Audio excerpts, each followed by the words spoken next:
अब मैं कुछ आयतें हैं जिनको आपके सामने रखता हूं। ये गैलेक्सी है हमारी, ये लेटरल व्यू है, ये टॉप व्यू है मिल्की वे गैलेक्सी, जिसका हिस्सा है हमारा सोलर सिस्टम। ये उसका स्केच है, एग्जैक्ट पिक्चर नहीं है। इस गैलेक्सी के अगर आप डायमेंशंस देखें तो एक बाजू से दूसरे बाजू 1,00,000 नूरी साल यानी 1,00,000 लाइट ईयर्स का डिफरेंस है, डिस्टेंस है इस हिस्से से उस बाजू तक। लाइट ईयर क्या है? रोशनी 1 सेकंड में तकरीबन 1,86,000 मील या 3,00,000 किलोमीटर चलती है 1 सेकंड में। इसको 60 से मल्टीप्लाई कीजिए, 1 मिनट में रोशनी कितना चली, फिर 60 से मल्टीप्लाई कीजिए 1 घंटे में कितना चली। यहां तक आते ज्यादातर आपके कैलकुलेटर्स कंप्यूटर्स फेल होने लगेंगे क्योंकि फिगर्स बहुत ऊंची चली गई। अब आप इसको 1 घंटे में आपने टाइम निकाल लिया कि 1 घंटे में रोशनी ने कितना सफर तय किया, इसको 24 से जरब दीजिए तो 1 दिन में रोशनी कितनी चली, फिर 30 से जरब दीजिए 1 महीने में कितनी चली, फिर 12 से जरब दीजिए तो 1 साल में कितनी चली। It will be N astronomical figure. 1 साल में रोशनी जितना फासला तय करती है, जितना डिस्टेंस कवर करती है, उसको 1 लाइट ईयर या 1 नूरी साल कहा जाता है। तो ये कितना फासला होगा आप अंदाजा लगाइए। और सिर्फ इस गैलेक्सी के इस कहकशां के, ये मिल्की वे जो दूधिया कहकशां है, इसके एक बाजू से दूसरे बाजू आने के लिए आपको 1,00,000 लाइट ईयर्स चाहिए। यानी रोशनी की रफ्तार से अगर आप चलें तो 1,00,000 साल में इस बाजू से उस बाजू तक पहुंचेंगे। यहां अजमत का एहसास होता है अल्लाह ताला की। और ये मिल्की वे जो एक गैलेक्सी है, ये ऐसी एक गैलेक्सी नहीं है, बल्कि there are millions and millions of these galaxies पूरी कायनात में। और इन गैलेक्सीज में है क्या साहब?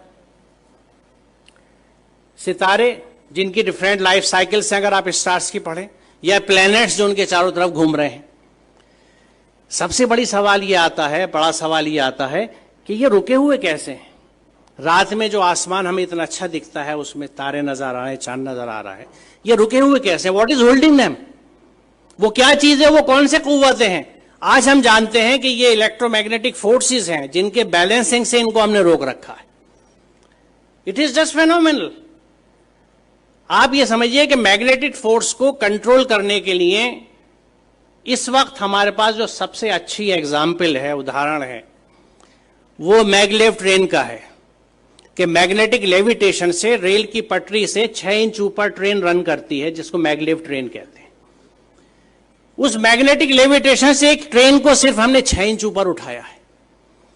और इन प्लैनेट्स का जो billions and billions of stars and planets और सूरज हैं, सितारे हैं, ये किस तरह से बैलेंस किए हुए मैग्नेटिक फोर्सेस के साथ।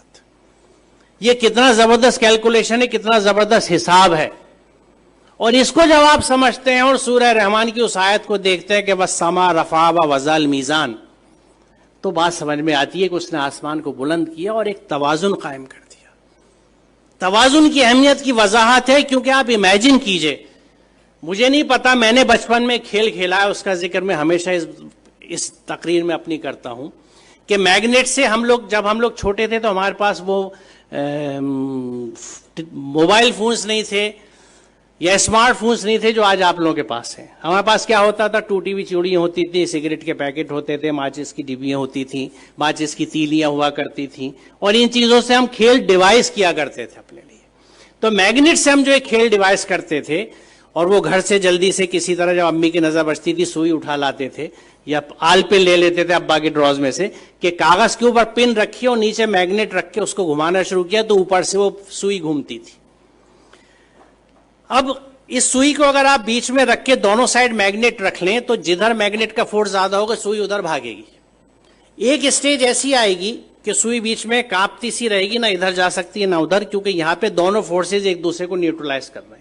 इधर की मैग्नेटिस की ताकत, इधर की मैग्नेटिस की ताकत एक दूसरे को न्यूट्रलाइज कर रही है, नलीफाई कर रही है। वो सुई बीच में ट्रैप्ड है। अब आप इसे इमेजिन कीजिए कि अगर आप ऐसे ही 2 मैग्नेट ऊपर नीचे रख लें और उस कागज को निकाल दें तो 4 मैग्नेट के बीच में हैंग कर जाएगी नीडल।